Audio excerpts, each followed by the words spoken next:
Devastator is a retro-inspired arcade twin-stick shooter that really goes out of its way to blare all of its colour, neon, glistening and everything onto the screen and run exceptionally fast.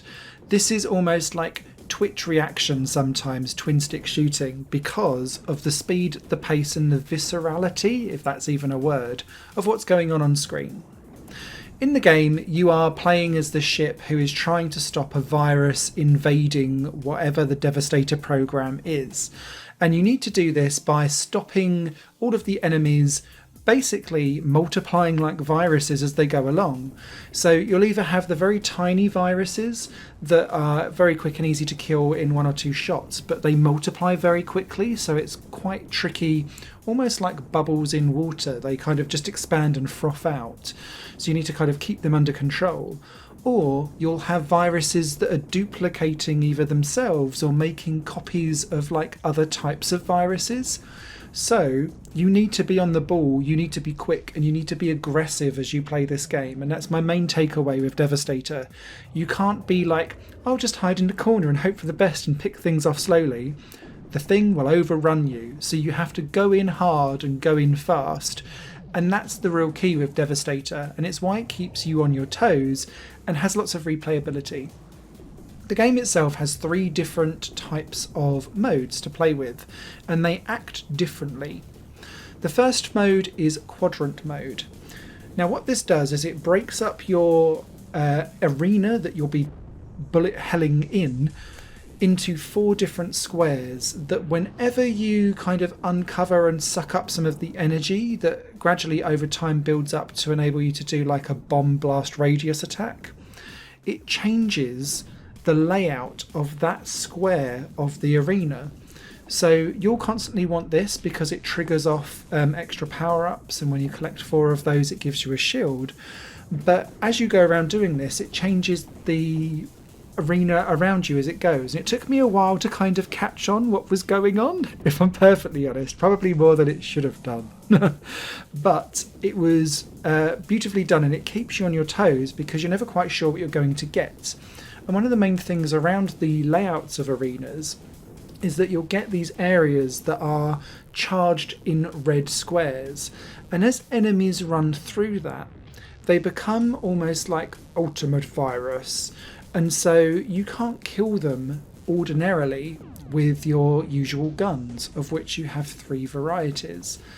Instead, what you'll have to do is pull them towards you so that you can either trigger a blast radius bomb and kill them that way, or when you collect these little pellets of energy that you store up to trigger these bombs, kill them in that blast wave instead. Because otherwise you'll end up littered with all of these red viruses that you just can't get shot of, and then you're thinking, "Argh," and that starts to cause you more of a problem. The second and third modes are called sectors and cycles, and they run slightly more similar. Each arena, I would say, or level in sectors and cycles has 11 levels in. There's no particular boss battles in Devastator, but once you've cleared the 10 levels, the final level is what they call Overload, and this is where like enemies come at you thick and fast, but so do all of your power-ups. So it's like you're whizzing around the screen exceptionally quickly, trying to collect everything so that you can power up your guns to keep on top of the sheer firepower that's coming back at you. Again, very Twitch happy, very visceral, and really keeping you on your toes. In sectors and cycles, everything runs in waves, but the waves are slightly differently structured depending on each of the modes. So in sectors, they are quite specific and very succinct. In cycles, actually, waves keep coming out at you over time, and so you've got to like survive a minute before then the next wave comes along. In quadrants, you just have to survive for 3 minutes and hope for the best, and I found that actually one of the most trickiest things to do because it's so visceral and all over the shop. You have to really keep your eyes out on stalks to make sure that you keep alive.